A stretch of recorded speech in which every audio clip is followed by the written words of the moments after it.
द्यावा पृथिव्योः इदम् अंतरम, द्युलोक और पृथ्वी का यह अंतराल, च सर्वा दिशा एकेन त्वया ही व्याप्तम, और सारी दिशाएं अकेले आपके द्वारा ही विस्तीर्ण हुई है।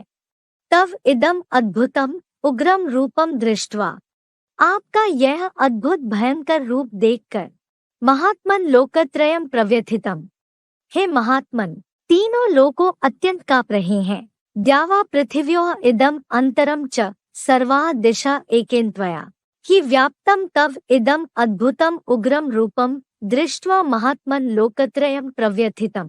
भावार्थ, स्वर्गीय दिन रूप द्युलोक और सप्त महाद्वीपा पृथ्वी का यह अंतराल और सारी ही 10 दिशाएं अकेले आप विशाल बुद्धि के द्वारा ही विस्तीर्ण हुई है।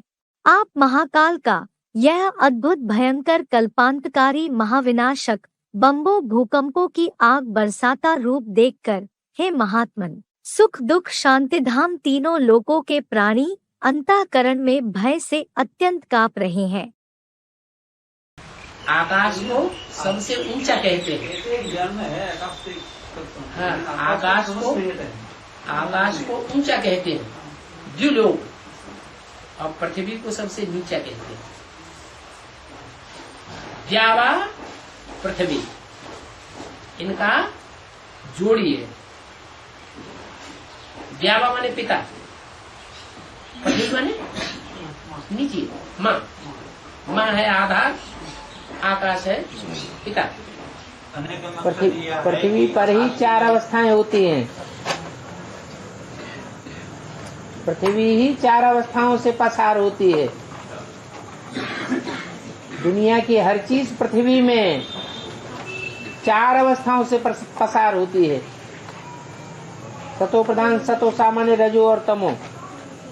सतो प्रधान को सतयुग कहा जाता है, सतो सामान्य को त्रेता कहा जाता है, रजो प्रधान को द्वापर कहा जाता है,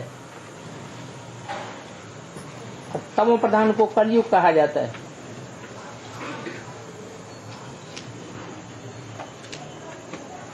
पृथ्वी पर ही मनुष्य सृष्टि है।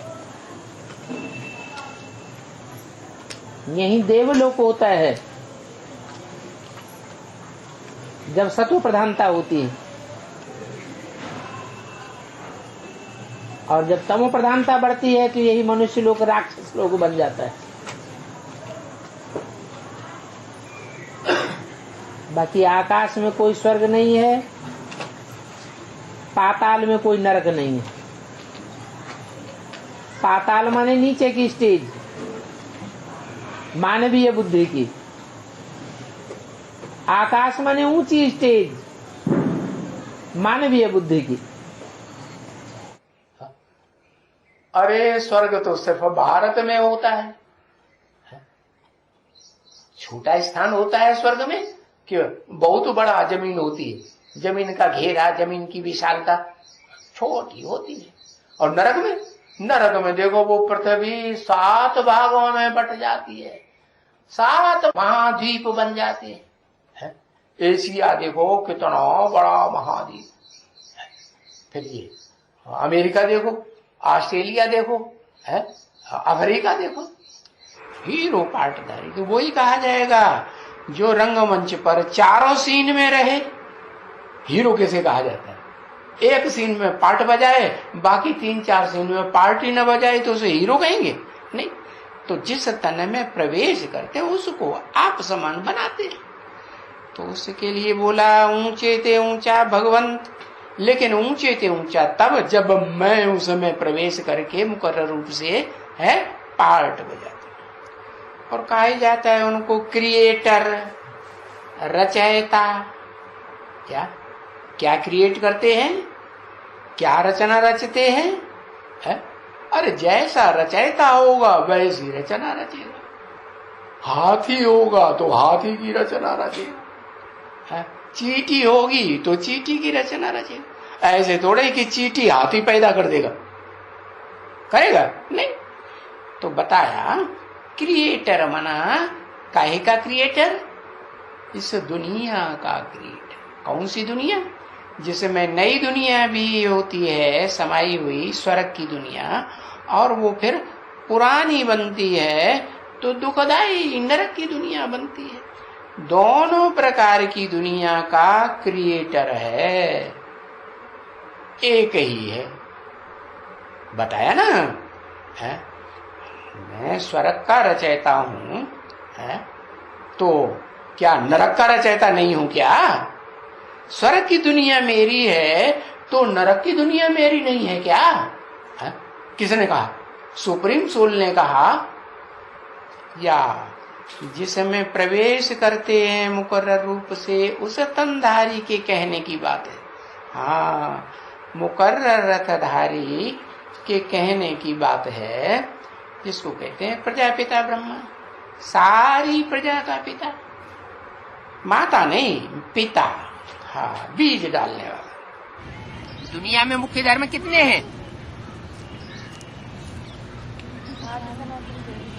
10 धर्म है, ज्यादा से ज्यादा। दिशाएं कितनी गाई जाती हैं? 10 दिशाएं गाई जाती है।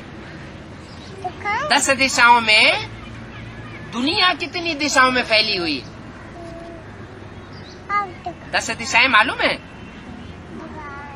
पूरब, पश्चिम, उत्तर और दक्षिण, और इन 4 दिशाओं के ईशान कोने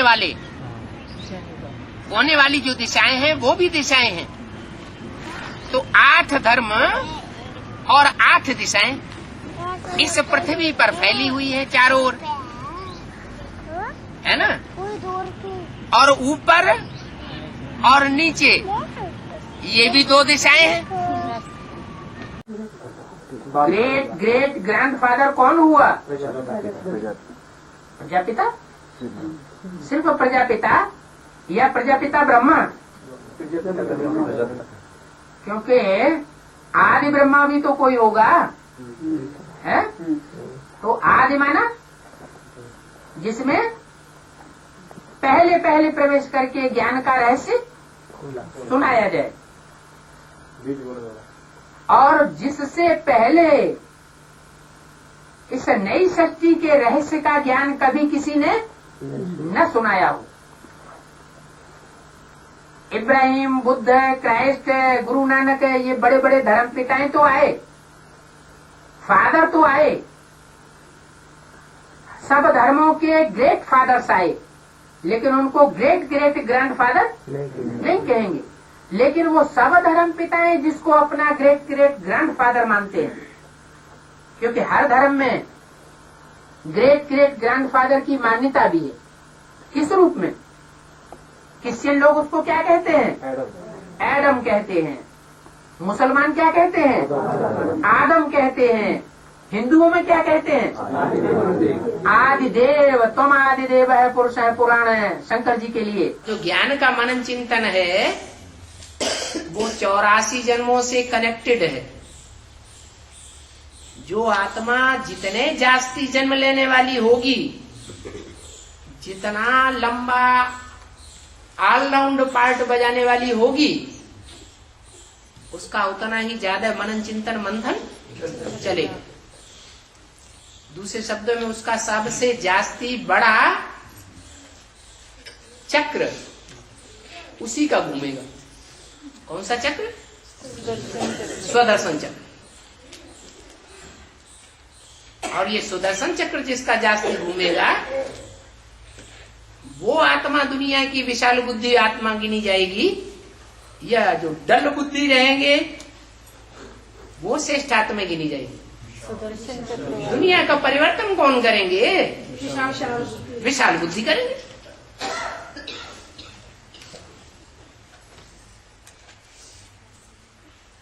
ऐसे परिवर्तन करने वाला बाप ही है। सृष्टि का जब महाविनाश होना होता है तो वो ही आत्मा है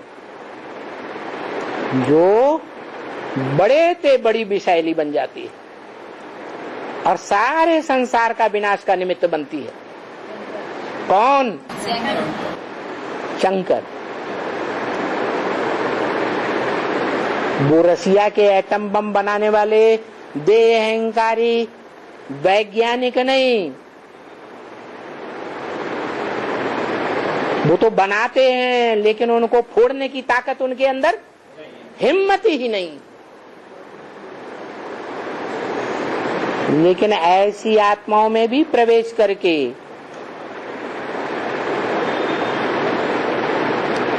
वो विषपाई उन वैज्ञानिकों की बुद्धि को भी पलट देता है। वो एटमिक एनर्जी को फोड़ने की हिम्मत दिला देता है। इसलिए इस सृष्टि का विनाशकारी कौन गाया हुआ है? शंकर गाया हुआ है। वैसे इस समूची सृष्टि को पतन के गर्त में लेने वाले धर्म पिताएं हैं, चाहे ब्राह्मण धर्म का प्रणेता गाया हुआ हो ब्रह्मा, और चाहे इब्राहिम, चाहे बुद्ध, चाहे क्राइस्ट या उनके सहयोगी धर्म पिताएं, वो सारा समूची सृष्टि का विघटन करने वाले, विनाश करने वाले तो हैं, लेकिन संपूर्ण विनाश कोई भी नहीं करता। संपूर्ण विनाश सिर्फ एक ही है। ऐसी दुनिया की कोई भी मनुष्य आत्मा नहीं है। जब लास्ट में दुनिया का विनाश होगा तो गॉड फादर को न मानेगी, नास्तिक से नास्तिक भी क्यों न हो, उसके मुख से भी निकलेगा, ओ गॉड फादर मेरी रक्षा करो।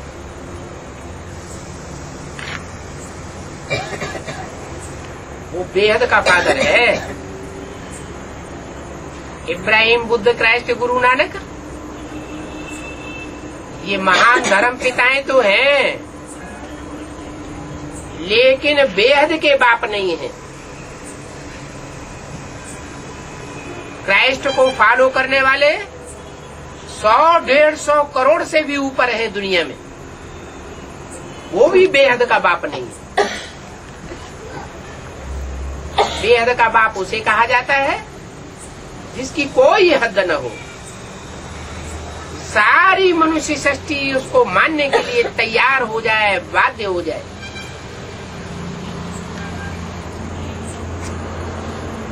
वो धर्म पिताएं इब्राहिम, बुद्ध, क्राइस्ट आदि भी उस गॉड फादर को मानते हैं।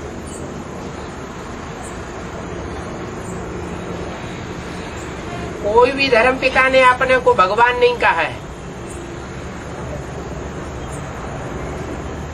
क्राइस्ट भी कहता था मैं गॉड फादर का बच्चा हूँ।